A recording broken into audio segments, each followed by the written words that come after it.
Hello guys, कैसे हैं आप लोग। तो आप सभी का हमारे यूट्यूब चैनल बीके स्टडी में स्वागत है। सो गाइस, मैंने एक सीरीज स्टार्ट किया है जो कि आपके एनडीए, एयरफोर्स, नेवी और भी जितने कम्पिटिटिव एग्ज़ाम हैं उनके लिए होने वाला है, जिसमें मैं हिस्ट्री, सिविक्स, ज्योग्राफी और साइंस के जितने ऑब्जेक्टिव क्वेश्चंस है उसको मैं चैप्टर वाइज कंप्लीट कराने वाला हूँ। तो आप बने रहिए हमारे साथ आखिरी तक। तो चलिए गाइस, वीडियो को शुरू करते हैं।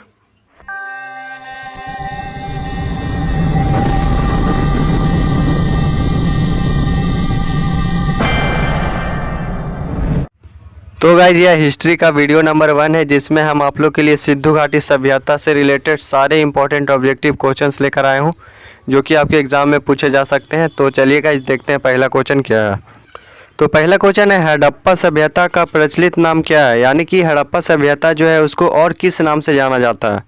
तो पहले आप खुद से बताने का कोशिश कीजिए।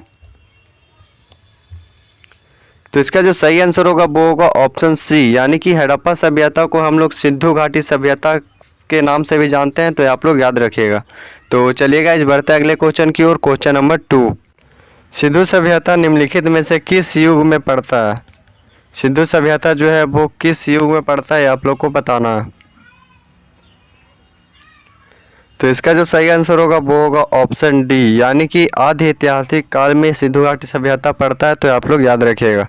तो चलिएगा, इस बढ़ते अगले क्वेश्चन की ओर। क्वेश्चन नंबर 3, सिंधु घाटी के लोग विश्वास करते थे, यानी कि इसमें आपसे पूछा गया है कि जो सिंधु घाटी के लोग थे वो किस चीज़ पे ज़्यादा विश्वास करते थे। तो इसका जो सही आंसर होगा वो होगा ऑप्शन डी, यानी कि मृत शक्ति पे ज़्यादा विश्वास करते थे सिंधु घाटी के लोग। तो आप लोग याद रखिएगा। तो चलिएगा, इस बढ़ते अगले क्वेश्चन की ओर। क्वेश्चन नंबर 4, हड़प्पा वासी किस धातु से परिचित नहीं थे, यानी कि इसमें आपसे पूछा गया है कि जो हड़प्पा वासी थे वो किस धातु के बारे में नहीं जानते थे।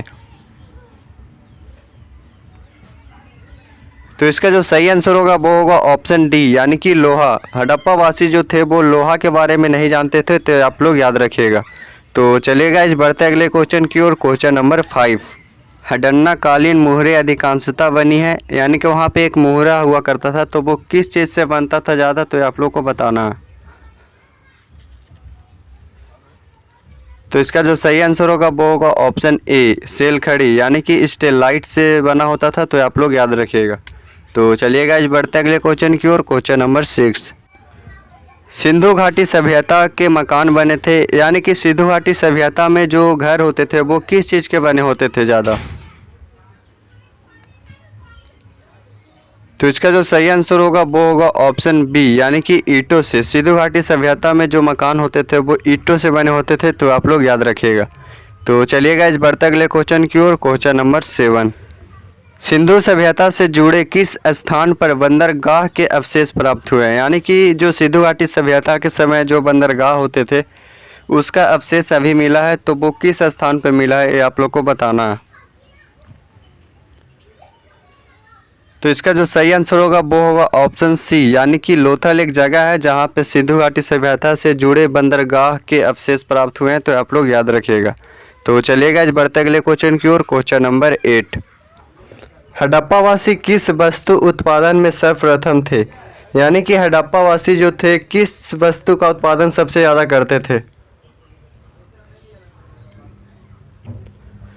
तो इसका जो सही आंसर होगा वो होगा ऑप्शन सी, यानी कि कपास। हड़प्पावासी जो थे वो कपास का उत्पादन सबसे ज़्यादा करते थे। तो आप लोग याद रखिएगा।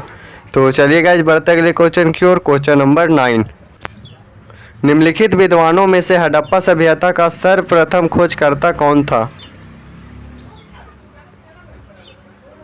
तो इसका जो सही आंसर होगा वो होगा ऑप्शन डी, यानी कि दयाराम साहनी जो थे वो हड़प्पा सभ्यता का सर्वप्रथम खोजकर्ता थे। तो आप लोग याद रखिएगा।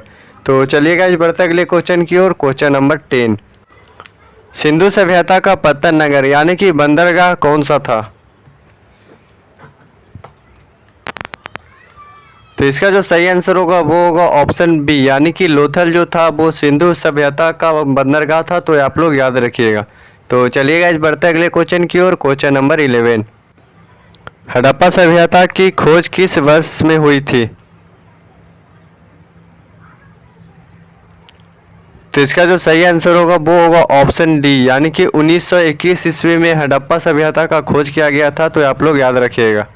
तो चलिए गाइस बढ़ते अगले क्वेश्चन की ओर। क्वेश्चन नंबर 12, मोहनजोदड़ो कहाँ स्थित है?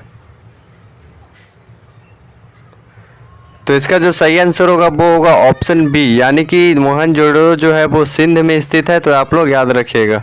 तो चलिए गाइस बढ़ते अगले क्वेश्चन की ओर। क्वेश्चन नंबर 13, सिंधु सभ्यता में बृहत स्नानागार पाया गया है।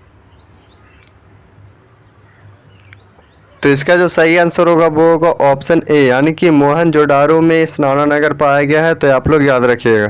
तो चलिए गाइस बढ़ते अगले क्वेश्चन की ओर। क्वेश्चन नंबर 14, हड़प्पा सभ्यता का सर्वाधिक मान्यता प्राप्त काल है।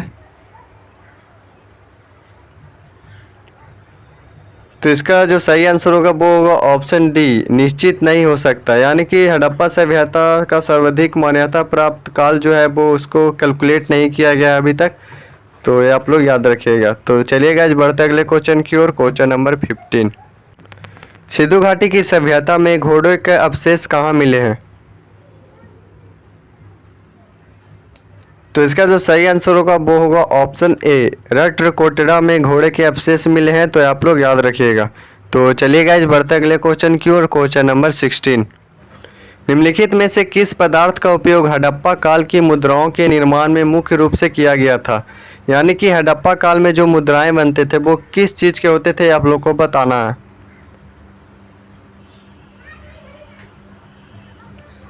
तो इसका जो सही आंसर होगा वो होगा ऑप्शन ए, यानी कि टेराकोटा का उपयोग किया जाता था मुद्राओं को बनाने में, तो आप लोग याद रखिएगा।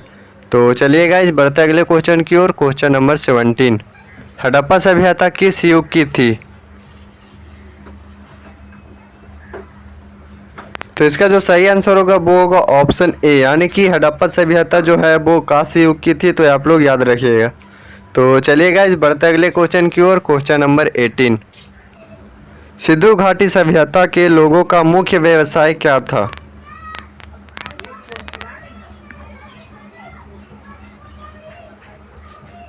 तो इसका जो सही आंसर होगा वो होगा ऑप्शन डी, यानी कि ये सभी, यानी कि सिंधु घाटी के सभ्यता का मुख्य व्यवसाय था व्यापार, पशुपालन, कृषि, ये सभी था उनका मुख्य व्यवसाय, तो आप लोग याद रखिएगा। तो चलिए गाइस बढ़ते अगले क्वेश्चन की ओर। क्वेश्चन नंबर 19, हड़प्पा सभ्यता के निवासी थे, यानी कि इसमें आप लोग को बताना है कि जो हड़प्पा सभ्यता में जो निवासी थे वो कैसे थे, ग्रामीण थे, शहरी थे, या खानाबदोश या जनजातीय थे। तो इसका जो सही आंसर होगा वो होगा ऑप्शन बी, यानी कि हड़प्पा सभ्यता के जो लोग थे वो शहरी थे, तो आप लोग याद रखिएगा। तो चलिए गाइस बढ़ते अगले क्वेश्चन की ओर। क्वेश्चन नंबर 20, सिंधु सभ्यता के घर किससे बनाए जाते थे? यानी कि सिंधु सभ्यता में जो घर थे वो किस चीज़ से बनाए जाते थे? तो इसका जो सही आंसर होगा वो होगा ऑप्शन ए, यानी कि ईंट से। सिंधु सभ्यता में जो घर थे वो ईंट से बनाए जाते थे, तो आप लोग याद रखिएगा।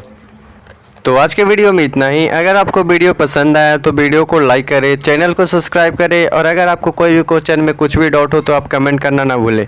तो मिलते हैं आपसे अगले वीडियो में, तब तक के लिए बाय।